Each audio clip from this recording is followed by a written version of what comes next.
Salve quebrada, e aí, da hora, beleza? Eu sou o Dario Vasconcelos e esse é o Visão do Corre, um programa aqui do Terra feito por nós, pessoas que vieram da quebrada para dar voz para outras pessoas que vieram da quebrada também. E para me ajudar nesse rolê de contar essas histórias, eu tenho ao meu lado aqui meu parceiro de corre, Kaique. Salve Dario, salve, salve rapaziada que acompanha aí o Visão do Corre. Satisfação imensa em estar começando aí mais um programa do Visão para trocar essa ideia aí sobre as quebradas, sobre as periferias, a luta e a caminhada que leva as quebradas para o centro e para o mundão aí. Satisfação em estar começando mais esse programa e acho que vai ser aí os próximos minutos de um bom papo. É isso aí, Kaique, é verdade, mano. Eu tenho certeza que vai ser minutos de bom papo mesmo. E eu digo isso com propriedade, né, mano?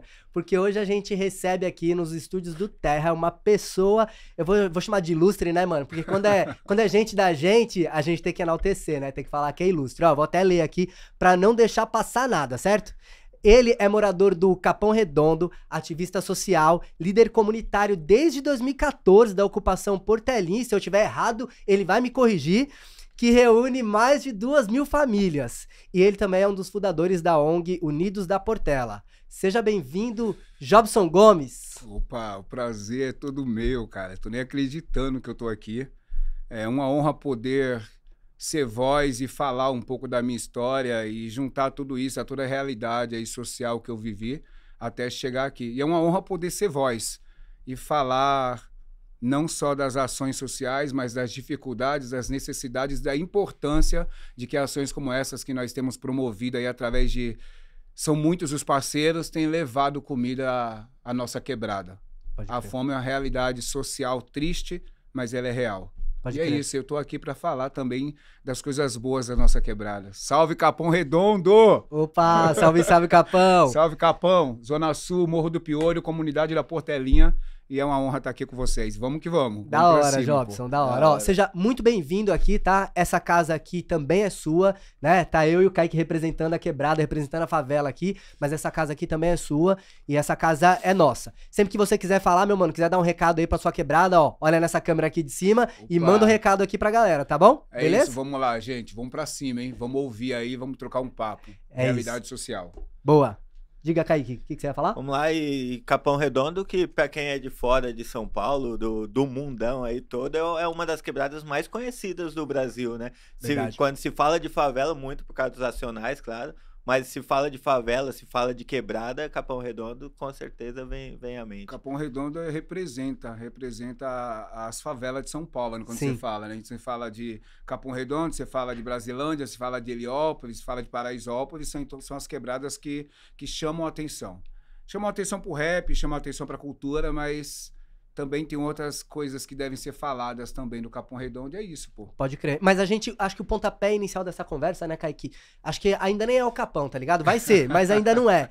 Porque a gente sabe que você não é original, digamos assim, do Capão. Você não nasceu no Capão, né? Você é de outro lugar. E aí a gente quer saber um pouco dessa história. A gente tá ligado que você veio da Bahia. Então, do interior da Bahia, a gente quer saber, né? Como que você veio parar em São Paulo? Como que foi esse rolê e a sua história aí sim, chegando no Capão Redondo e na ocupação da Portelinha? Diga aí. Diga de onde você vem, mano. Bom, meu nome é Jobson Gomes, sou filho de Dona Raimunda Gomes, do seu Antônio Bispo. Sou nascido no estado da Bahia, município de Itabuna, uma cidadezinha pequenininha, cara, na beira de uma estrada chamada Ubatã. Meu pai pescador, minha mãe lavadeira de roupa, lavava roupas, fazia algumas coisas para poder manter a casa. E, bom, um lugar que eu tenho uma lembrança boa, mas que também lá eu já via, já enxergava um pouco da diferença social, de desigualdade dentro do nosso município, da nossa região. Chego em Morro do Piolho no ano de 1990, uma fase difícil. Capão Redondo, naquela época, era um dos bairros mais violentos do estado. Havia brigas de facções e eu morava dentro de uma cidade ribeirinha e vim parar numa grande metrópole, né? Mais uma família migradora do Nordeste tentando buscar umas novas oportunidades. Um casal com, na época, 8 filhos. E nós chegamos na realidade social do Capão. E eu nunca tinha visto, de fato, eu só via na televisão. A gente só vê na TV, né, pô, São Paulo. Quando você fala de São Paulo aí no interior, no Nordeste, você imagina os prédios, você imagina o centro da cidade. E aí você chega, você vê aquele aglomerado de casas, né, num bairro imenso, que é o Morro do Piolho, e você começa a enxergar uma realidade social diferente. Mas ali nós fizemos grandes amizades, começamos a conhecer as pessoas. Mas o que mais me assustou foi a violência dos anos 90 no distrito do Capão. Você veio com seus pais? Vi com os meus pais. Pais e irmãos. Meu pai veio primeiro, minha mãe depois buscou os irmãos e a esposa. Mas qual que foi a fita, assim? Seu pai conhecia alguém aqui? Seu pai, como que é? Porque, só pra contextualizar, porque tem muita gente que não tá ligado nesse rolê da migração, né? Da galera do Nordeste aqui pras periferias de São Paulo e de outras capitais.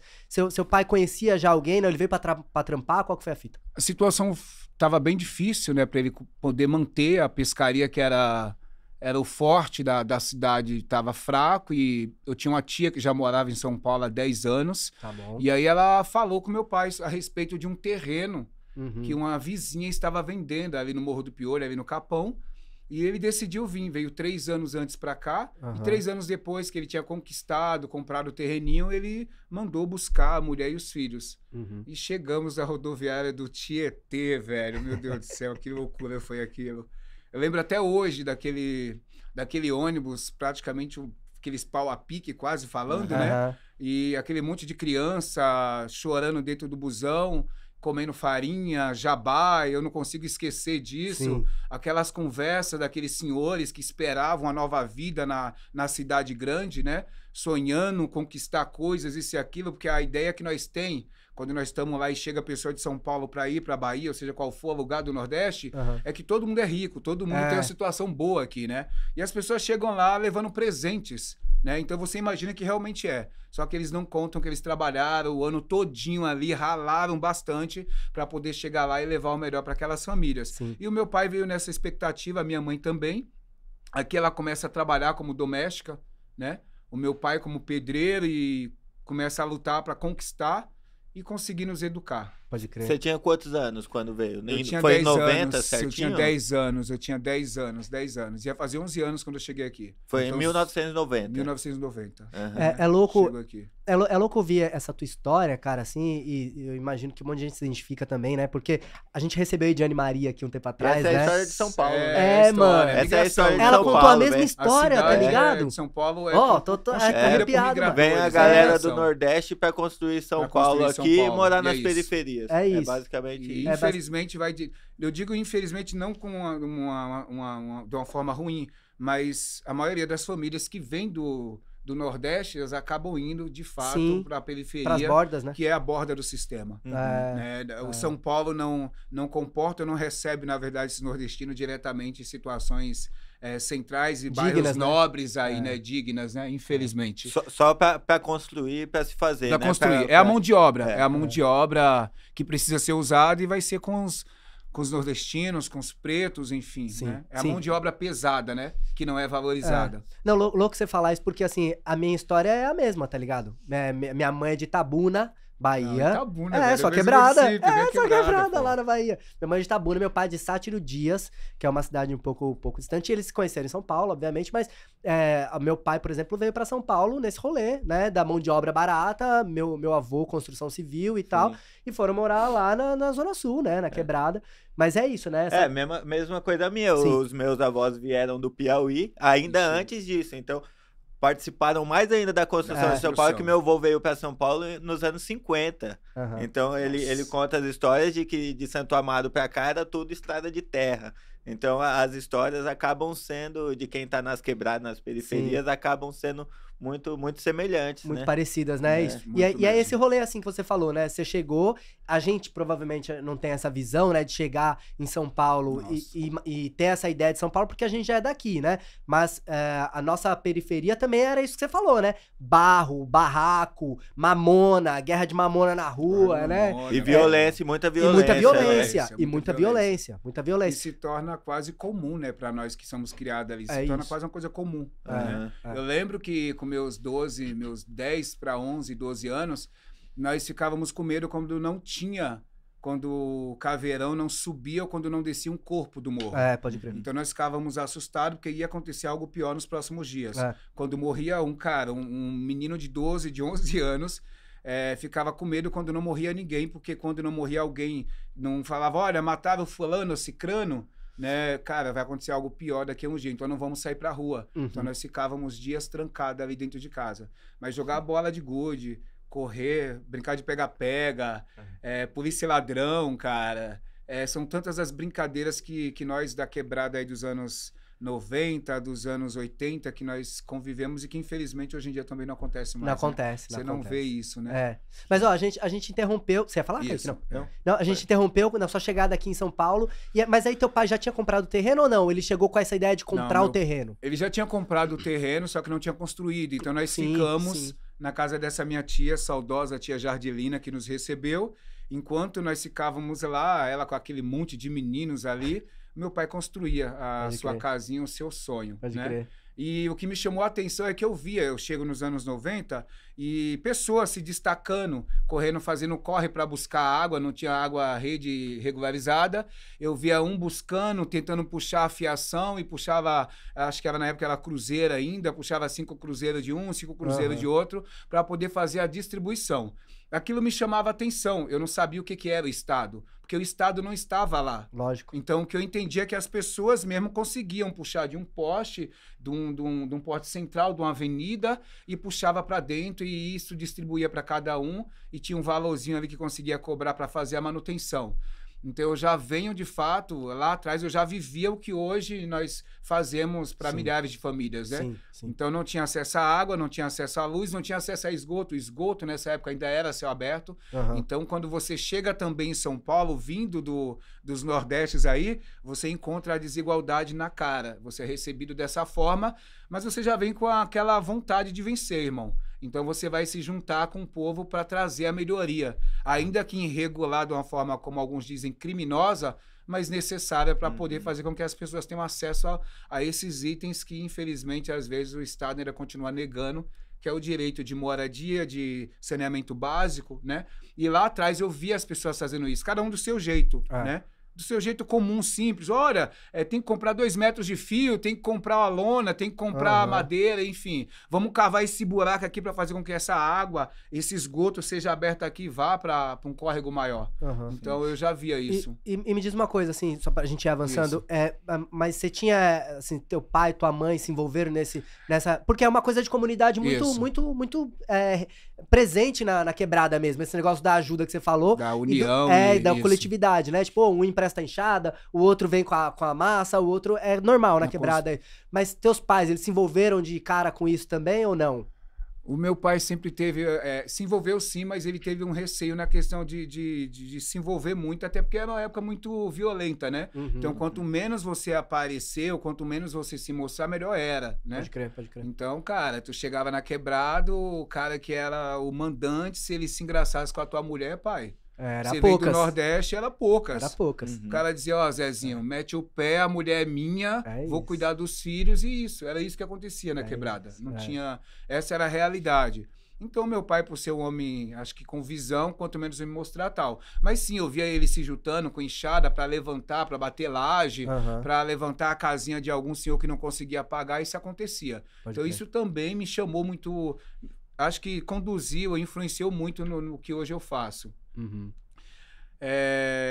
Quando você chegou, você era moleque novo. Molecão, 11 anos. 11 anos, isso. Começando a adolescência, como foi ali? Você tava meio que mais pra brincar, já começou a trabalhar? Como foi essa chegada? Na minha casa, na casa dos meus pais, era o seguinte, pai, se você não vai estudar, você vai trabalhar. Então eu fui um menino danado, pô. Eu aprontei muito. Então, às vezes, eu não queria ir pra escola. E aí o velho dizia, me escondia debaixo da cama, porque eu não queria ir pra escola. Isso quando a situação estava boa, que outra realidade era a comida na escola, que é o que fazia com que nós também fôssemos para a sala de aula, mas não querendo estudar, mas porque sabia que era as refeições que ia ter naquele dia, né? E isso, bom, meu pai, ele colocava a gente na obra. Então, com 10 anos, com 11 anos, a gente ia ser o ajudante de pedreiro, porque ele não teria que pagar o ajudante. Aquele valor ia ajudar nos gastos da casa, né? Eu sendo mais velho, então eu era o primeiro mesmo chamado.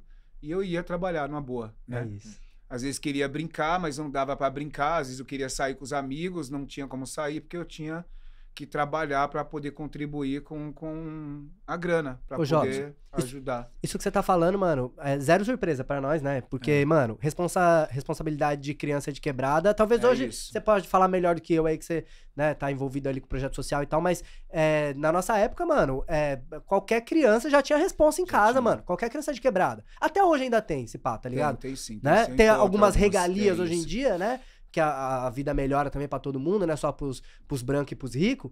Mas naquela época, mano, todo mundo tinha responsa. E é isso que você falou, né? Ou você vai estudar ou você vai trampar, né? Você vai trampar. Se você conseguir fazer as duas coisas, melhor ainda, tá ligado? Mas era surpresa, né? Mas diga, e aí, mano? depois desse trabalho, trabalhando com ele, eu vi que era muito pesado, então um belo dia eu falei, compra uma caixa de isopor e eu vou vender geladinho. É isso. E aí ele comprou a caixa de isopor, eu mais comia o geladinho do sorvete do que vendia, mas a minha ideia, eu chupava 2 e dizia, o sorvete é bom, o sorvete é bom. E o cara comprava, né, pô, mas quando chegava em casa tava metade. Mas enfim, fui vendendo. Depois comecei a vender reciclagem, que era algo que acontecia muito, os meninos se uniam, nós percebemos que dava grana, Aham. e começamos a arrumar uns carrinhos, montar uns carrinhos e vamos pegar reciclagem na rua. E tentando ajudar de alguma forma, né, pai? Aham. Então, com vontade de comprar o tênis do ano, mas Pode não dava para crer. comprar o tênis do ano, porque se você conseguia 200, 300 conto, 250 ficava para casa É e 50 isso. ficava para você, porque quando você chegava, teu pai fazia isso. É E isso nos ajudou muito, né, pô? Era trabalhar, não tive play center, não tive grandes parques aí, os convites da escola não fui em nenhum, porque eu não tinha, minha Pode mãe crer, não tinha pode como, crer. pai, porque ou ela pagava os que na época acho que era 25, 30 reais, velho, Aham. ou ela comprava comida para Aham. casa, né? Então, Eu sei o que é. É Era isso. aquela música do Brown, né? Eu nunca tive Não, bicicleta ou não, videogame. Mano, eu fui no PlayStation com 17 anos de idade, pô. eu fui com E 20. e assim, entendeu, mano? Fui com 20, Entendeu? velho, e foi uma realização pessoal, né? É. Então, a minha realidade foi essa, cara. E aí, comecei a trabalhar, vi a violência de diversos aspectos dentro da minha comunidade, como também dentro de casa.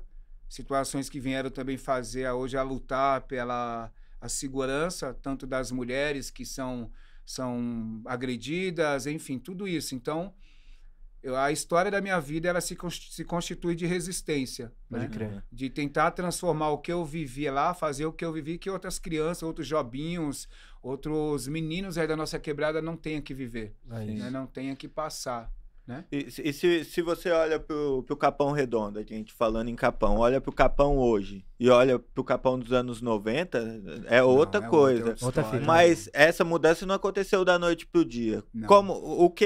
Quais foram os fatores que contribuíram para essa evolução e para esse avanço na quebrada lá? Cara, eu sou numa época que o Capão só era visto como um distrito de criminalidade, né? Uhum. Eu sou da época que, quando você falava, eu lembro que eu trabalhei, eu tinha 18 anos, e eu fui trabalhar no consulado argentino. A minha mãe, nessa época, trabalhava pro seu Fernando, embaixador argentino, e eles foram, e aí o seu Fernando falou, Rob, você é menino muito bom. Você é menino bom, vou indicar você para trabalhar lá no consulado. E aí eu inocente ainda, eu não sabia, eu não via esse preconceito social Aham, que existe, ele ainda existe. Capão Redondo cresceu, mas o preconceito social e racial é muito grande lá dentro ainda, né? E aí fui para aquela entrevista de emprego, já estava tudo certo para mim trabalhar. Tava tudo certo, mesmo sendo preto, eu ia trabalhar no consulado. A minha mãe, a faxineira, a cuidadora da casa, toda contente. E eu cheguei lá e ele, Rob, só não fala que você é de Capão Redondo. É isso. Só que eu esqueci, eu tava nervoso na entrevista, até então a mulher tava me dando um cafezinho, me dando um cappuccino naquela entrevista. Foi a experiência, acho que a primeira experiência de preconceito social que eu enfrentei na minha vida. Isso a gente tá falando de que ano, mais ou menos? Isso nós estamos falando, ia fazer 18, 17 anos, estava com 17 anos, seria meu primeiro emprego registrado, né, 1997. Certo. E aí eu tô lá e ela começou a me perguntar a respeito da condução para poder aplicar todo mês ali, me depositar, quantas conduções eu precisaria. O transporte, né? O Você diz, né? transporte, Quantos o transporte ônibus você ia público eu pegar e precisaria. tal. E eu não tinha noção. Eu só conhecia, cara, eu conhecia Pinheiros, eu conhecia Centro e eu ouvia falar de Santa Amaro. Aham. né? E eu tinha Campo Limpo e Capão como referência. E aí ele foi perguntando, mas você mora onde? Aí eu falei, ali depois de Pinheiros, descendo daqui a Rebouças aqui, mas depois de Pinheiros aonde, mais ou menos? Aí, eu moro descendo ali, sabe? Depois é Butantã, Tabuão. E aí ela, não, você pode me especificar melhor? Campo Limpo. E aí, um momento eu soltei Capão Redondo. E foi automático. A mulher, ela se levantou, cara. Ela se levantou aqui, pôs a mão aqui assim. E ela falou, da onde que você é? Eu falei, do Capão Redondo. O tratamento mudou dali, né? Ali, ela já, calma aí, só um minutinho. E aí ela saiu lá para uma outra sala. E quando ela voltou um pouquinho. Hoje eu consigo ver que foi de uma forma mais um pouco hostil. Assim, olha, nós vamos entrar em contato com você, né? Nós vamos falar com você e aí nós vamos te pedir a documentação. Eu espero essa ligação até hoje. Até hoje. Mas você teve percepção ali no momento do que estava acontecendo? Não, no momento eu não tive. Eu era um moleque da quebrada que acho que eu tinha saído umas 3 vezes dali do Capão Redondo. Eu só vivia ali, então... eu acho que o lugar mais distante que eu tinha ido até ali foi o Instituto Ana Rosa, que foi um cursinho onde eu fiz lá e que acolhia bastante famílias ali do Capão. Eu era uma dessas, eu não passava do Butantã, irmão. É que naquela época, eu não Jobson, sabia o que era o centro da cidade. Eu não sabia o que era o preconceito racial e social, né? Naquela época, mano, até pra galera entender aí, naquela época a gente não tinha esse monte de informação que tem hoje. Não, você abre o nem se YouTube, falava, abre pô. o Google, você tem lá a informação de tudo. Não, mano, Quem levava a informação era a música. Era música, era um livro, né? Era um sim. sarau e tal. Era isso, a gente não tinha pra saber o que a gente tava passando ali. E outra, a nossa percepção de mundo também era muito limitada, né? O Paulo Galo, tá ligado? O Paulo Galo, ele fala sobre isso, o Galo de Luta, né? Ele fala sobre isso, né? Ele fala, mano, a visão do moleque da quebrada é a visão da viela. Da viela. Tá ligado? Ele vê os muros, ele vê os tijolos, ele vê essa fita aí, mano. A visão de um moleque que não é da quebrada, ele olha o amplo, ele olha o horizonte de cima da sacada dele. É outra fita. Entendeu? Eu também tive essa mesma percepção que a sua quando eu comecei a me entender como gente. Em 97, morava lá no São Bento Novo, lá, pai. Eu tô ligado. Minha percepção de mundo era essa, assim. O máximo que eu conhecia era Henrique Samidlin, mano. Que era a avenida principalzinha ali do Capão ali, tá? Era o máximo que eu conhecia, né? Eu conhecia a Carla Lacerda, pô. É isso. Só isso.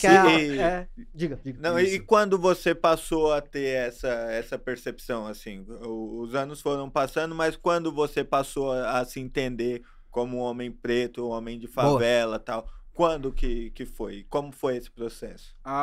Eu comecei a perceber essa diferença nas entrevistas, nos trabalhos, quando eu ia fazer uma entrevista. O olhar para mim era diferente, a forma que eu era recebido era diferente. Eu não vou dizer que eu sofri a questão do racismo preto, não, eu não passei diretamente por isso. Eu, pessoalmente, nessa situação de sentir assim na pele mesmo, não, mas eu senti em algumas situações de pessoas no mesmo nível que eu, de escolaridade, de ocupação, de ter trabalhado nas mesmas áreas, e chegar lá o cara que às vezes chegou até depois do que eu estava lá desde umas 2, 3 horas antes para fazer uma entrevista, e ia nessa entrevista, para mim aparentemente estava bem, e de repente o cara, eu não estou aqui para falar de questão de cor, né? Mas o cara que tinha lá o olho azul, cara, ele entrava e ele já saía já praticamente com a carteira assinada. E nós que estávamos ali esperando há horas, nós não éramos selecionados. Eu comecei a sentir isso. Comecei a sentir a questão do preto com a abordagem policial. Eu acho que quando eu senti de fato o peso de ter a cor preta, infelizmente, dentro da quebrada e dentro desse sistema, né, racista, preconceituoso e criminoso, foi na abordagem. Eu nunca tinha sido abordado. Um belo dia eu tô vindo de uma padaria pequenininha lá da quebrada mesmo, e passei diante dos meninos maiores que eu, cumprimentei, tô lá cumprimentando, e do nada a viatura chegou, né? E já foi abordando todo mundo, e a abordagem, irmão, não é, por favor, senhor, coloque a mão na cabeça, não. A abordagem já foi dando chute, dando bicuda, entendeu? E eu ouvi a primeira vez o nome Macaco. Seu Macaco, né? Um policial fardado olhou pra mim, olhou pra mim e falou, seu Macaco, seu neguinho, tá fazendo o que aqui? Tava os meninos ali, o outro menino também foi zoado, mas não tanto, mas eu era o único preto ali naquela roda, e ali daqui a pouco minha mãe já viu, veio correndo, e o Macaco, ele veio pra mim de uma forma forte, né? Porque eu chorei bastante, e eu não entendi o porquê de tanto ódio. Eu vi o ódio num funcionário do Estado, diante de um menino ali que tinha seus 12 para 13 anos de idade. A minha mãe, quando nós saíamos, ela orava sempre e dizia, baixa a cabeça, não olha no olho. Se você entrar no mercado e ver alguém te seguindo, você vai... É isso. Sei bem o que é isso aí, mano. Você vai sair andando porque não tem como você ouvir algumas pessoas dizer que não existe racismo no Brasil. Em um Brasil onde 70% da população ela é preta. Um Brasil onde toda essa riqueza que tem, ou todos esses grandes prédios, essas grandes construtoras, é construído pela mão de obra negra, pela mão de obra nordestina, pela mão de obra indígena, pela mão de obra dos menos favorecidos, né? Então, para enriquecer a nação, essa mão de obra ela é necessária, mas ela não é vista, ela não é respeitada, ela não é atendida. E eu senti isso naquela situação. Foi a primeira vez que eu ouvi e eu comecei a entender que eu teria que me empoderar dos meus direitos e que eu teria que tentar amenizar aquela situação para que outros meninos como eu, né, independente de preto ou branco, mas pobres, eles não tivessem que passar.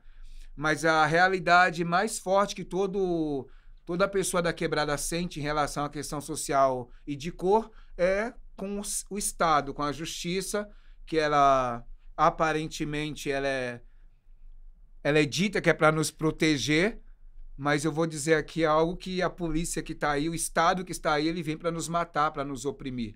Nós não somos respeitados dentro das nossas quebradas. Eu, como um líder comunitário e social, sei bem disso. Quando vamos participar diante de uma manifestação, a portelinha... entrei. Pronto. Pode entrar, meu amigo, porque a gente vai chegar lá, a gente vai chegar lá. A portelinha, então, foi a realidade crua. Eu chego na portelinha, que eu acho que a minha história, depois de todos esses, sou um ex-morador em situação de rua, também tive isso, Zona Leste, Água Rasa, Avenida Sapopemba, né? Então, fiquei há alguns anos em situação de rua, sei bem o que é também você ter que entrar dentro de uma lixeira para poder comer, por questões que, quando você vê os nossos irmãos de ruas, que é outra fase bem rápida que eu gostaria de frisar aqui, toda vez que você vê alguém em situação de rua, você criminaliza a situação dele. Então, deve ser por questão de droga, deve ser por questão de crime, de alguma coisa. Mas você não imagina que aquela pessoa teve algum problema social, emocional, familiar que levou aquela pessoa a estar naquela situação e logo depois contribuiu para que ele entrasse para o álcool, para a droga, irmão. São nossos irmãos que passaram por situações ou que nós passamos ou que talvez um dia vão passar, alguém vai passar e que leva ele nessa situação de rua. Então, chego na porteria depois de uma quebra financeira, e através de um grande amigo meu que me falou, cara, você gosta de trabalhar com movimentos sociais, eu vou te levar numa comunidade chamada Portelinha. Peraí, dá uma pausa. Só pra gente contextualizar, porque a gente deu um salto na história bem grande aí. Pra tentar resumir. Porque senão a gente vai ficar chorando aqui 2 horas, vai né? Pra frente. Não, porque eu também choro bastante aqui, tá? E se for falar de Capão e de criminalidade, e aí eu vou me identificar muito. Só pra gente dar uma contextualizada. Quando você chega na Portelinha, então você não morava na Portelinha nessa época que você começa a sua liderança comunitária ali, você vivia em outra quebrada que não era a Portelinha. Eu chego na Portelinha saindo do Morro do Piolho. Boa. Sou do Morro do Piolho, quebrada salve, salve. E chego em final de 2013 para conhecer a comunidade da Portelinha, uma ocupação que na época tinha 1.200, 1.400 famílias. E, cara, sou do Capão Redondo, mas a realidade da Portelinha é a realidade de milhões de famílias em todo o nosso estado.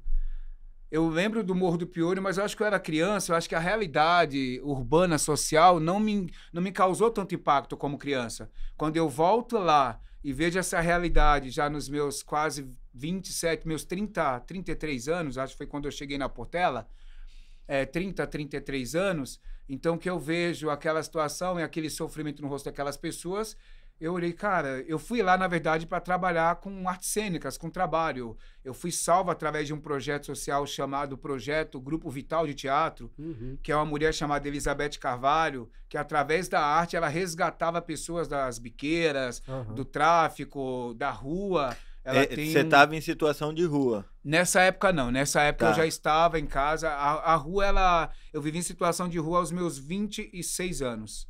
né? Certo. Os 26 foi que eu vivi. A Elizabeth aí, ela me conhece, ela plantou essa semente lá com os meus 20 anos de idade, né? Posso fazer só um recorte? Isso. Se Que não eu tô, quiser... vai- Não, mas se não quiser Isso. responder, fica de boa, mano. A gente segue a história. Isso. O que te levou a viver a situação de rua? O que te levou pras ruas? Eu sou ex-dependente químico, Tá bom. então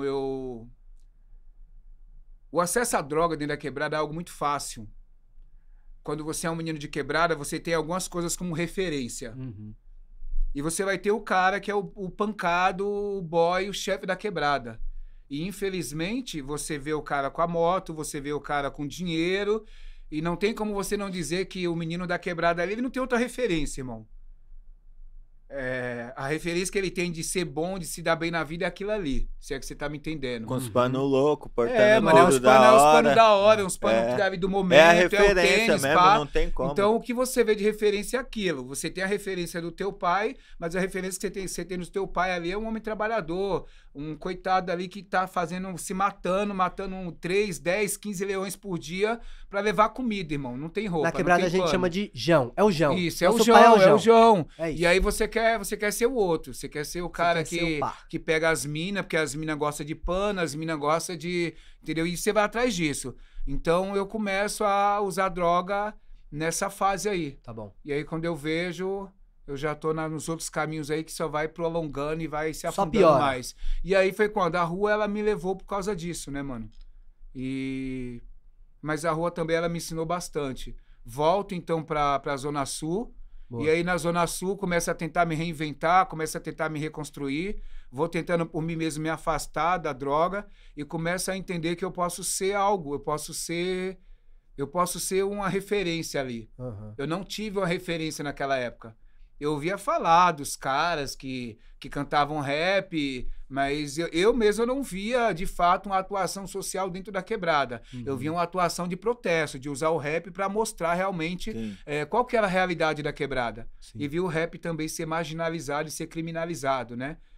E, enfim, aí eu chego lá em 2013, quebrei, e aí esse cara, que é um grande amigo meu, Bruno Capão, lá da Nave Capão, falou, cara, tem uma comunidade ali, eu queria que você conhecesse. Ele já conhecia a minha história, eu já estava começando a me levantar, participava de uns projetos nos céus, usando a artes cênicas, né, instrutor teatral para poder chamar a atenção do povo para a arte. E aí eu chego na Portelinha, conheci a Portelinha, cara. E aí eu xinguei. Eu xinguei governador, eu xinguei político, eu xinguei presidente, eu xinguei os vereadores, eu mandei todo mundo tomar no cu, bando de filhas da puta. Essa realidade ainda existe aqui tão perto, velho, né? É. A comunidade da Portelinha tá a menos de 10 minutos da regional do Campo Limpo. É. Isso em 2013, Isso né? em 2013. Ou seja, 2013. Um ano antes da Copa do Mundo no Brasil, né? Isso, E o isso. país daquele Aí jeito. vamos falar da Fanfest, vamos esconder a quebrada, vamos colocar vamos tapume. mapear que tá tudo bonito. Lembra é disso, tudo Jobson? lindo. E Brasil é o país da 2013 foi Copa. Foi o bom ano. dos protestos, Foi o ano que o Brasil mudou, E- né? E aí eu chego na Portelinha, velho, e vejo tudo aquilo, enfim, fui conhecendo as pessoas, me apresentei para os líderes comunitários que lá estavam naquela época, fui conhecer também como que funcionava essa questão da logística de habitação, de como que funciona esses meios, né? Não, então, e fala pra gente, como é que funciona? Porque tem muita gente que não sabe. Como funciona uma ocupação? Você chegou lá e o que a primeira coisa que te falaram, irmão, aqui funciona assim, aqui tem um presidente, sei lá, tô loucubrando aqui. Aqui tem como é que funciona? Fala aí pra gente, Quando como eu que cheguei na Portelinha, bom, eu ouvia falar de ocupação pela televisão, né? Pode crer. Eu via os protestos, eu via todo mundo ser chamado de vagabundo. Uhum. É um bando de vagabundo, estão ocupando, estão tomando o que é dos outros, tem que ser preso, entendeu? Tem que ir pra cadeia, é isso. E, infelizmente, mesmo morando dentro da quebrada, dentro da quebrada também tinha ainda esse preconceito com esses ocupantes. Quando meu pai soube que eu estava na ocupação, meu pai ficou doido. Pode crer. Ele falou, mas como assim? Você está dentro da ocupação? E também teve a questão do perigo, do medo, né? Sim. Enfim, quando eu chego, eu sou apresentado, eu começo a descobrir que tem lá tem um cadastro, tem alguém que é responsável, né? Uhum. Infelizmente, depois de anos, eu posso dizer que existem movimentos que, de fato, trabalham em prol do direito à moradia, mas tem muito movimento, muitas lideranças aí que trabalham simplesmente para ganhar dinheiro e se enriquecer em cima do único desejo que aquele cidadão tem, que é a sua casa própria. Pode crer. Então, existe dentro do nosso próprio meio social oportunistas que também se aproveitam dessa situação de miséria, de necessidade de moradia e acabam se enriquecendo. E aí o que você vai fazer, irmão, é tentar fazer da tua forma, da forma que você acha melhor e, de fato, que representa uma luta de direito à moradia e tentar fazer com que eles alcancem aquilo. Pode crer. Não vou aqui citar movimentos, mas existem diversos movimentos que, infelizmente, acabam se aproveitando. E existem movimentos que acabam sofrendo com isso, né?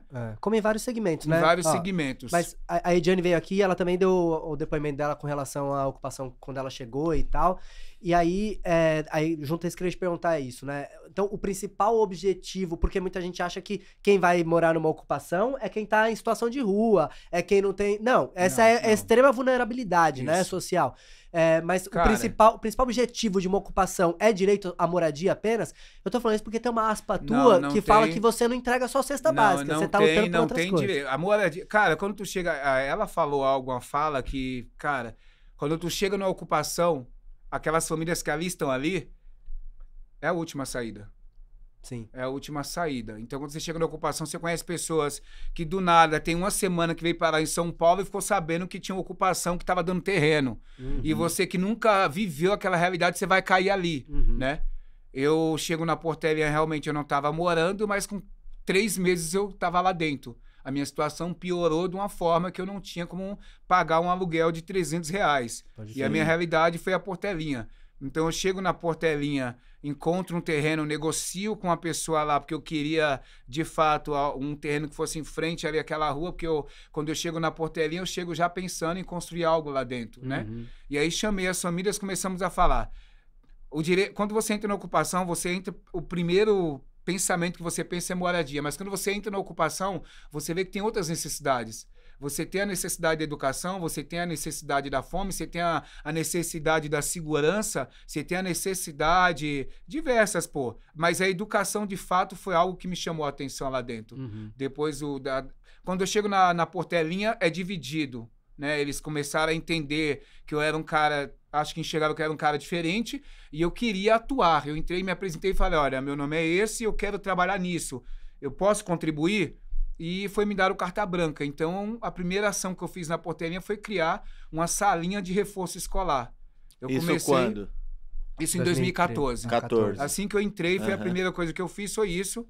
Estavam construindo um barracão dentro da comunidade, chamei as mães e falei, olha, eu conversei com as crianças e percebi que a maioria das crianças de 7 a 12 anos não sabiam ler. Né? Então, e as escolas tinham dificuldade de encontrar os pais dessas famílias, dessas crianças, porque eles se escondiam, eles não iam, mandavam as crianças para a escola sozinha, fazia a matrícula e sumia. E aí eu comecei a trabalhar com essas crianças. A educação, de fato, é a nossa maior arma. Você não pode pensar somente em habitação quando você não tem acesso à educação. A educação, ela transforma, de fato. Quando você é preto, quando você é pobre, quando você é gay, né? De fato, a educação vai ser tua maior arma, irmão. Essa vai ser a 380 que você vai ter para poder bater contra o sistema. É isso aí. Né? Usar a educação, e é o que a gente faz. Então, hoje, nós mantemos algumas famílias nesse acordo. A criança vai para a escola, a criança precisa estudar, a criança precisa ter notas boas e, através disso, no final do mês, se a cesta chegar aqui, vai chegar para tua casa. Pode crer. Né? Fortalecendo os nossos jovens, mano. Isso. Deixa eu aproveitar que você falou... Você ia perguntar uma coisa, Kaique? Pode ir. Deixa eu aproveitar que você entrou nessa seara aí da habitação. Assim, muito, muito bom ouvir de alguém, né, que tem propriedade para falar, porque a gente aqui como jornalista, a gente sempre tenta falar baseado em números e dados, e por mais que a gente tenha vivência na quebrada, mas enfim, a gente tem que se pautar da ciência também, né? Existe um dado da SEAB, né, da Secretaria de Habitação aqui de São Paulo, já tá rindo, né? Mas é o seguinte, ó, fala que esse dado é de 2022, né? Fala que 97 mil famílias vivem em ocupações. 97 mil? 97 mil famílias. Então, mas a pergunta não era nem relacionada ao número, tá? A minha pergunta pra você era a quem você responsabiliza, quem que você põe essa responsabilidade dessas famílias estarem ainda vivendo em condições de ocupação e não numa moradia digna? O Estado, pô. É o Estado. Bom, a Portelinha é uma história dessa. A Portelinha, ela se inicia em 2009. Em 2009, houve uma reintegração. Em 2007, a Portelinha é ocupada pela primeira vez. Em 2009, ocorre uma das piores reintegrações de posse que houve em nosso país, onde então a ONU e os Direitos Humanos cobrou do Estado, do governador, que na época era o senhor Covas, para que ele criasse um mecanismo emergencial para que atendesse aquelas famílias. Eram 579 famílias que estavam ali naqueles 144 mil metros quadrados. Houve a reintegração de posse, eles foram inclusos num sistema aí de um bolsa aluguel, que não é um bolsa aluguel, irmão. R$400 não paga nenhum cômodo dentro do Capão Redondo. E para pagar, você vai ter que ainda colocar mais um valor de 200 a 300 a pagar água e luz. Então não dá. Então é uma merreca lá que ele te dá para tirar um pouco da culpa do Estado daquela reintegração. Essas famílias estão há quase 15 anos recebendo R$400. Já tivemos várias reuniões, tanto com o governador, na gestão do senhor, que agora é o nosso vice-presidente, o senhor Geraldo Alckmin, onde fomos recebidos para falar de uma questão. Os R$400 não pagam aluguel, essas famílias não querem receber mais esses R$400, são 15 anos que 570 famílias recebem R$400, estão numa fila gigantesca de mais de 300 mil famílias que esperam, então essa conta é de 94 mil famílias, mas existe 300 mil aí aguardando. 300 mil famílias que recebem esses R$400 que o Estado está usando de uma forma qualquer e empurrando com a barriga. A culpa é do Estado, que negligencia, que é desumano com direito à moradia dessas famílias. Quando você vai ocupar um terreno, ainda mais um terreno ocioso como aquele da Portelinha, onde tem dívidas de mais de 11 milhões de reais, e que mesmo assim a própria empresa que deve esses 11 milhões de dívidas municipais, federais e estaduais é um terreno ocioso, onde já foi pedido várias vezes a regularização fundiária daquele terreno e não é atendido. Então o Estado ele faz o quê? Ele empurra para a borda do sistema essas famílias, ele obriga essas famílias a estarem nesse lugar. Quando então são pressionados, dão essa merreca desse valor que não paga o aluguel dessas famílias e continuam empurrando. E essa demanda só cresce. Em 2009, era 579 famílias, hoje nós temos lá 2.000 famílias assentadas. E não são as mesmas 500. Foram famílias que vieram de outras reintegrações de posse, que na pandemia tivemos que alocar mais famílias em terrenos que estavam desocupados lá para poder colocar essas famílias lá dentro. Então, a responsabilização total é do Estado. Um Estado desumano, um Estado que continua massacrando essas famílias e que mantém elas, na verdade, a impressão que me dá é que eles querem que elas continuem, sabe, bem afastada da realidade dos centros urbanos, né? Então, a culpa é do Estado. Boa. Quando a gente tava conversando, né, sobre a pauta, falei pro Kaique, né? Kaique, é interessante de se analisar, né? Porque quando você digita lá em qualquer buscador, enfim, de vídeo ou de texto, Portelinha, ocupação, qualquer coisa do tipo, aparecem 3 coisas, basicamente. E você falou das 3. Assim, falou, né, passando. Isso. Mas aparecem 3 coisas. 1, reintegração de posse. 2, incêndio. E 3, TCC de burguês boy de faculdade, tá ligado? Que escreveu um estudo, sobre o terreno, o terreno da quebrada. Então, assim, vem exatamente isso, é o encontro do que você tá falando, né? Mas a gente aqui também tem perguntas polêmicas, né, Kaique? Como, por exemplo, Minha Casa Minha Vida, né? E aí, mano? Como que é essa história do Minha Casa Minha Vida? Minha Casa Minha Vida. Porque a galera, não tô sendo advogado do diabo aqui, tá? Não tô falando que é a minha opinião, mas a galera desinformada e que não tá ligada, atenta aos fatos, fala, mano, mas tem o Minha Casa Minha Vida aí, agora inclusive o governo federal facilitou Minha Casa Minha Vida, abaixou aí a faixa, né, da primeira renda e tal, né, Kaique? Tá mamão ter uma casa? Em outras palavras, tá facinho agora ter uma casa? Cara, eu trabalho do outro lado pelo terceiro setor como corretor imobiliário, né, velho? Então, não é fácil. Não é fácil por diversas questões. Primeiro, o valor do imóvel, né? Nós estamos falando do imóvel básico aí de R$210 mil. O salário médio aí, para você poder entrar dentro do programa Minha Casa Minha Vida, eu acho que facilitou para quem recebe 4, 5, 6 salários mínimos. Acho que no mínimo 2.600, né? 2.600, 2.600, na verdade, você tem dificuldades, na verdade, para conseguir um imóvel. Então, não vem com esse papo de 2.600 que não rola, irmão. Eu tento incluir algumas famílias dentro do plano Minha Casa Minha Vida, e com 2.600 ele não consegue. Pode crer. Ele vai ter que ter pelo menos 100 mil reais a pagar antes dele começar a pagar o financiamento. Uhum. Quem é que tem 100 mil reais, em média, aí vai de 70 a 100 mil reais para pagar em 2 anos ou 3 anos um assalariado? Não tem. Ninguém. Ele vai ter que dividir esses 80, esses 100 mil reais no prazo aí de 29 meses, que é o prazo aí que tem do Minha Casa Minha Vida até você começar a pagar o financiamento. É um valor que você paga para a construtora, vamos dizer assim. Então, do Estado, eu acho que o Minha Casa Minha Vida ele funciona para quem recebe seus 3, 4 salários mínimos. Só que nós estamos falando de pelo menos mais da metade da população que recebe um salário mínimo em mês, ou um salário mínimo e meio, ou no máximo 2. Então, a Minha Casa Minha Vida, apesar de estar ajudando, ele não é eficiente para, de fato, acabar ou diminuir o déficit habitacional do nosso país. De fato, não resolveu ainda. E qual que é a solução, então, meu mano?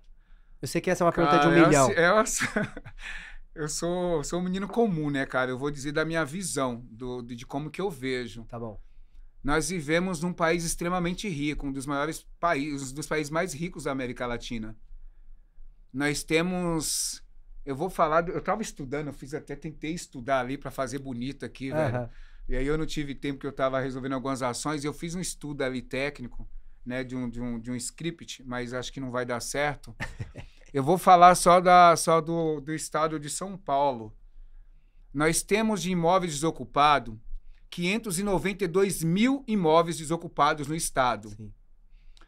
Nós temos 592 mil imóveis desocupados no estado de São Paulo. Sem função social. Sem função social. Sim. Nós temos 52 mil moradores em situação de rua. Sim. Olha a conta.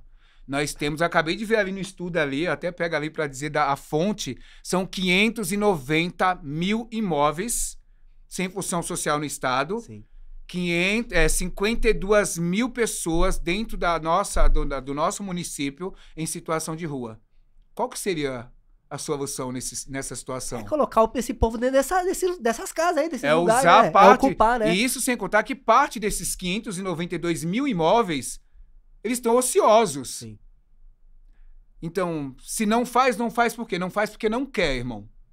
Não faz porque não quer. Tem grana, tem investimento para fazer, mas não faz porque não quer. A situação de fome, de moradia é isso. Mas aí a gente não entra, desculpa, Jobson, de novo, tá? Advogado do diabo outra vez. Pode entrar, mas a gente não entra num rolê assim que é um pouco maior e tal. Lembra no Paysandu, quando aquele prédio pegou fogo e tal, né? Eu acho que tem um pouco dessa construção também, né? Tipo, tá bom, coloca essas 50 mil pessoas dentro de uma parte desses imóveis aí. Mas aí tem mais uma despesa, tem mais um rolê ali pra poder deixar essas pessoas com uma moradia digna e tal. Não tem isso também? Não tem isso que burocratiza também esse processo? Em cima disso, eu só queria perguntar se esse caso do Paysandu mudou, se foi um marco negativo, imagino, pro movimento de luta por moradia com relação à população no geral. Se as pessoas passaram a enxergar com outros olhos, passaram a ter mais resistência aos movimentos de moradia depois do que aconteceu no Largo do Paysandu. Que tu fala no sentido resistência de não querer, de não querer se aproximar de um movimento por moradia, de não dar a devida atenção e respeito que tem por causa de um caso que aconteceu. Eu vou voltar lá atrás, que eu falei, quando você entra no movimento, nesses movimentos sociais de moradia, você conhece pessoas de diversas condutas, né, meu irmão? Você conhece pessoas que vão trabalhar ali certinho, corretamente, seguindo todas as diretrizes da luta por moradia, como você também vai conhecer pessoas que vão, infelizmente, se aproveitar de alguma forma. Conheço um pouco da história aí desse prédio, não vou entrar aqui no contexto geral, sim. Né? Interno, mas eu digo que a gente tenta cada dia mostrar que a luta por moradia é um direito de todos, né? E que existem pessoas que, de fato, lutam para que esse direito seja cumprido. Existem alguns erros que nós vamos cometer, ou que cometemos lá atrás, que vão nos ensinar ou vão nos mostrar que daquela forma nós não podemos trabalhar ou não devemos, que o caminho que nós devemos seguir é outro, né? Mas fazer com que a luta ela não perca. Sim, foi forte, diminuiu bastante um pouco a força dos movimentos, mas o movimento ele tem se restabelecido E acho que pessoas, eu não sei nem se eu posso me colocar como uma representatividade de luta por moradia, porque de fato eu me entendo como um ativista contra a fome, né? Eu, Jobson Gomes, eu me entendo como um ativista que luta contra a deficiência alimentar. Eu gosto muito de deixar isso forte, porque eu passei pela fome, eu sei o que é estar do outro lado, mas dentro da questão da fome envolve todo esse contexto de educação e de moradia. Não sei se eu consegui responder a resposta de vocês, mas o que a gente tenta usar dessas situações que ocorreu é usar como exemplo, tanto positivo como o que foi de negativo ali que ocorreu, né? Mas mostrar que existe movimentos fortes aí, crescendo da nossa geração, lutando e sendo resistência no direito à moradia. Sim. Né? E antes da gente entrar mais a fundo na questão do combate à fome, dessa sua atuação, eu queria só que você comentasse um caso aí que aconteceu na Fazenda, a Raquel Sherazade. Nossa, não sei muito, cara. Sim, mas eu vou te falar o que ela disse e eu quero que você comente em cima. Ela falou que com o salário dela de 200 mil reais por mês, ela não conseguia comprar uma casa. Difícil, né? Então, muito difícil. O que você opina? Tadinho, é pouquinho demais, velho. É muito pouco. E principalmente fazendo uma cara, relacionando com Minha Casa Minha Vida, a dificuldade. O que você comenta 210 mil é o preço do Minha Casa Minha Vida, mas que você parcela por 30 anos. Então já dá pra explicar, cara. Ela vive numa realidade totalmente diferente da nossa, né?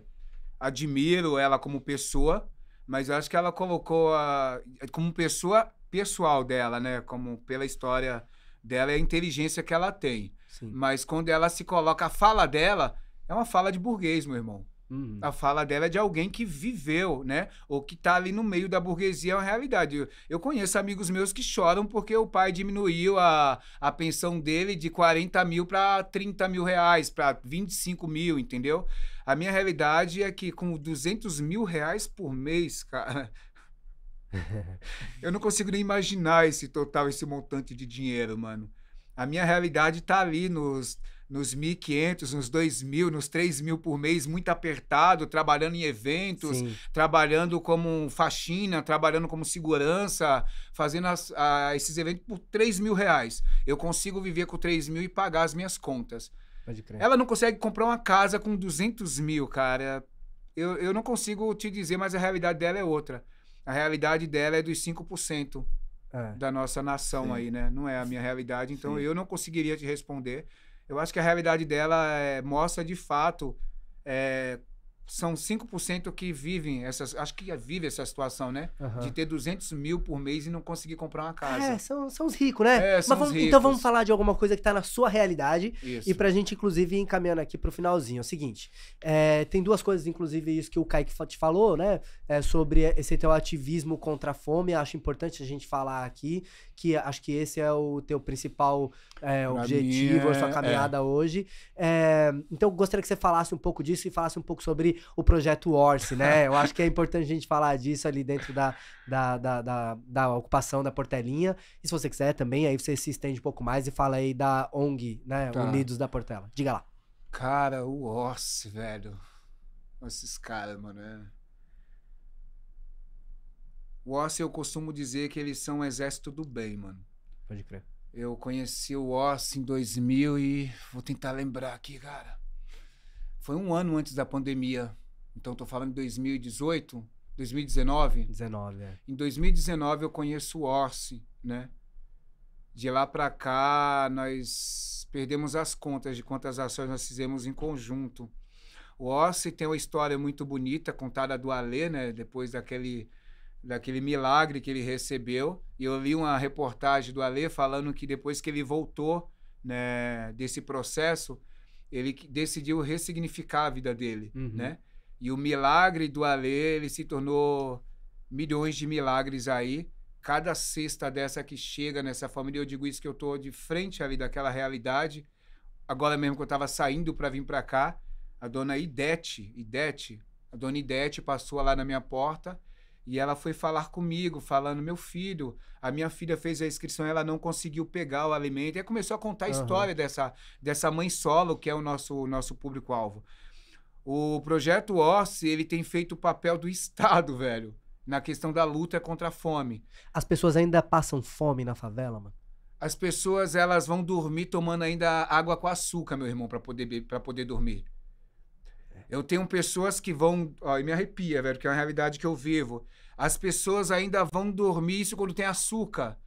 Eu ainda conheço histórias de pessoas dentro da grande metrópole paulistana, riqueza, uma potência mundial, e existem cidadãos aqui dentro que ainda vão dormir tomando água. Agora, recentemente, no último dia 28... Dia 28, foi dia 28 a ação? O último sábado, qual foi? O último sábado, o Projeto Orsi atravessou a ponte e foi parar no distrito do Capão Redondo com 1.000 cestas básicas. Daquelas 1.000 cestas básicas, eu tinha 34 famílias que não tinham nada. 34 famílias que estavam há pelo menos de 5 a 7 dias pedindo um prato de comida para o vizinho para comer. Pode crer. Em pleno século XXI, 2023, dezembro, pleno Natal, existiam 34 famílias que eu comprovo para você que não tinham nada há 7 dias para comer. E eles me ligaram chorando e dizendo, cara, obrigado, pô. Eu disse, agradece o Projeto Orsi. Dessas aí, centenas de famílias que estavam lá, mas essas 34 estavam há 7 dias, meu irmão, sem ter o que comer. O Estado precisa enxergar. A assistência social precisa deixar somente uma secretaria e atuar de fato com quem tem fome no nosso país e no nosso Estado. Então, o Projeto Orsi, isso foi 1.000 famílias. Eu conto que no decorrer do ano todo, o Orsi contribui para que nós consigamos atender só o Projeto Orsi quase 2.000 famílias. Entendi. Então, isso é muito forte. Não só o Projeto Orsi, mas outros projetos sociais.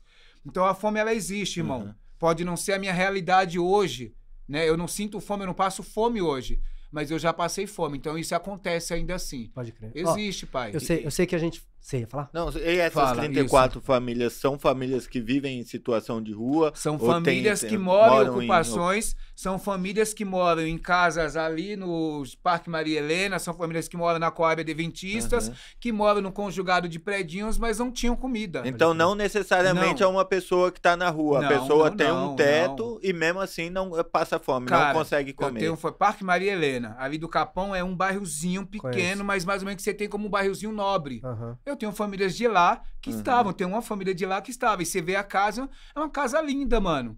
Mas a realidade do cara hoje em dia é outra. Ele conseguiu comprar aquela casinha com muito suor, tem um carrinho dele, tem a garagem dele, mas ele tá passando por necessidade. Sim.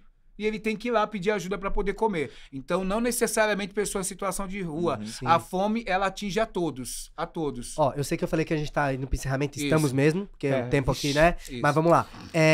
Última coisa da minha parte aqui. Aquela imagem que a gente viu no final do ano passado, do mano lá subir na rampa, com indígena, com cachorro, com pessoa com deficiência, com aquela imagem do Lula subindo com uma diversidade do lado dele. Ainda é cedo, mano, pra gente acreditar naquilo, pra dizer que é cedo ainda, porque você acabou de falar que tem gente passando fome na quebrada. Sim. É? Ainda existe. Eu fico olhando... Não, ainda é cedo pra acreditar naquela imagem? Eu acredito que tem muito ainda a se fazer. Aquilo foi só uma imagem refletindo quem são os povos mais atingidos, quem são as minorias. Aquilo só nos mostrou, na verdade, na subida da rampa presidencial, de que aquelas pessoas, elas existem. Pode crer. Falaram que essas pessoas existem, só que agora precisa atender essas pessoas. Uma imagem linda, mas que ainda continua somente sendo uma imagem. Respeito o trabalho do senhor presidente, eu acredito que ele representa o povo pobre, o povo nordestino, mas isso precisa sair da fala e do papel. Isso precisa de fato acontecer, ocorrer dentro das quebradas. Existe muita fome. Eu vejo esses grandes institutos, instituições, que eu não vou citar nomes aqui, mas os famosos aí que estão ganhando milhões. Existe um projeto grande aí dentro do nosso estado fazendo mega comoção para poder levar comida para os grandes estados aí longe da nossa cidade, mas a menos de 30 minutos de carro, de 20 minutos de carro desse grande projeto, tem as ocupações, tem as comunidades que essas doações não estão chegando. As grandes instituições com nomes aí não alcançam essas favelas. E nós temos muita dificuldade de conseguir ser atendido nesse centro, nessas instituições de renomes dentro das quebradas. Né? E que aí eu não preciso citar os nomes aqui, porque eu já bati nessas portas e não fui recebido. alguns dias atrás eu estava mandando pro G10 aí, né? E eu posso citar aqui, e outras instituições pedindo ajuda. Os caras nem nos respondem, pai. Pode crer. Os caras não dão nem voz a nós, porque nós não temos nomes. Nós somos somente mais umzinho lá da quebrada que tá tentando causar alguma coisa. Não, nós não queremos causar, pai. Nós queremos levar comida à nossa quebrada, nós queremos levar moradia a quem precisa. Eu sou mais um doido, eu vou dizer aqui que eu fiz uma entrevista e eu falei, eu sou mais um doido do Capão. Eu sou mais um cria da quebrada que acredita que com a união, com a força, como essa união, essa parceria com o Orsi de fato é o exército e tem feito com que regiões, comunidades, lideranças comunitárias se unam, acreditando que nós juntos somos mais fortes. E o Orsi tem sido forte nisso. E é isso, Projeto Orsi, é isso, pai. Eu vou olhar pra aquela câmera ali porque... polemicamente. Não, porque eu quero falar aqui, ó, o recado foi dado e quem pegou, pegou, hein? Quem pegou esse recado, pegou, né, Kaique? Mais um doido do Capão, é isso aí. Mais um doido, mais um cria da quebrada, irmão. Vamos parar de fazer ceninhas, fazer merchan com a pobreza, com a miséria da nossa quebrada e, de fato, atuar, levar comida e levar direito a quem precisa, irmão. É isso. Subindo a rampa somente, mostrando quem são. Nós sabemos quem são essas pessoas e nós sabemos aonde elas estão. O Estado precisa, o governo federal precisa chegar a essas famílias. E nós estamos aqui, nós nos colocamos à disposição para poder levar até essas famílias. A assistência social nacional, federal, estadual só vai funcionar quando de fato tiver uma ligação direta com essas instituições, com esses projetos sociais que estão ali de frente, com uns loucos como eu. Pode crer. Que conhecem onde está a raiz do problema, né? Meu mano, não sei se onde vai chegar esse papo aqui, né? Se vai chegar lá na esfera federal, onde vai chegar, não sei, mas o importante é que a gente te trouxe aqui. E pra gente foi um prazer enorme ter recebido você aqui. Antes de finalizar aqui, fazer o encerramento, cara, primeiro eu quero te agradecer, meu mano, porque, pô, trazer uma pessoa da nossa quebrada, né? Pessoa que pisou o chão que a gente pisou, é sempre um grande prazer aqui pro Visão do Corre. Então, em nome do Terra, eu queria já te agradecer por você ter vindo, pô, né? Valeu, como a gente fala lá na quebrada, por ter cambado lá do outro lado pra cá, né, mano? Pra ter cambado brotou. de lá pra cá, ter brotado aqui no nosso papo e pra gente, pô, encheu aqui esse estúdio, mano, de novas perspectivas, novas ideias. Então, eu já quero te agradecer de antemão por isso, tá? E aí, o Kaique... Obrigado mesmo, Jobson. É incrível, assim, ouvir sua história, ouvir histórias de pessoas como você. É isso, o Visão do Corre é isso. O Visão do Corre nasceu nessa proposta de ouvir e propagar histórias como a sua, de pessoas que tá pisando nas quebradas mesmo, vivendo e ouvindo e contando as histórias das favelas. E é muito rico ouvir histórias como a sua. É muito motivador saber que existe pessoas como você. Obrigado por ter colado aqui. É isso. E somos muito gratos, assim. O Terra, o Visão do Corre é muito grato por você ter colado. Obrigado. Eu tô ligado que tem um monte de coisa que ficou pra trás, mas uma outra oportunidade você vai voltar e falar. Mas finaliza aí, cara. Faz suas considerações. Se você quiser, deixa suas redes sociais, onde as pessoas te encontram. Todo mundo já sabe que você tá lá na Portelinha, mas fala como as pessoas te encontram nas redes, enfim, né? Enfim, vende teu peixe aí, meu amigo. Mano, eu vou vender meu peixe, é o seguinte, eu agradeço mesmo, velho, eu não tô nem acreditando, mano. A gente que agradece, tô no Terra, velho, tô no Terra, do Capão pro Terra e vamos pro mundo. Isso. E, cara, é isso, essa é a minha visão, eu não sei se eu consegui passar, mas eu passei de uma forma como eu vejo o mundo. A situação de fome do nosso país vai resolver dessa forma, irmão. Fazendo um trabalho direto com quem tem fome, com quem tá ali na ativa, usando as instituições para, de fato, levar comida a esse povo. Trazer moradia, velho, é uma luta incansável. É uma luta incansável. A gente encontra muitos obstáculos aí, mas a gente não desiste. A gente é preta, a gente é quebrada. E ajuda nós aí, pô. Segue lá. @ONG Unidos da Portela, #comunidade da Portelinha. E vamos pra cima. É o povo pelo povo, quebrada pela quebrada e é nós por nós. Vamos junto. É isso, meu mano. Jobson Gomes. Então, família, é isso. Vocês viram aí que o papo foi maravilhoso com o Jobson Gomes aí, da comunidade da Portelinha. A gente podia ficar aqui mais 1h30 falando, mas, né, o diretor ia matar a gente. Então, o Visão do Corre é isso, é um programa feito aqui por 2 caras que vieram da quebrada, né, entrevistando pessoas que também vieram da quebrada, e vocês podem acompanhar todas essas notícias lá no terra.com.br, lá no Visão do Corre. Beleza? Ó, a gente vai colocar aí nossas redes sociais, deve ter aparecido aí durante o programa, segue a gente lá também. E até o próximo. Falou, galera! É nóis! Quebrada! É isso, Cara, não sei se ficou bom, mano. Ficou ótimo.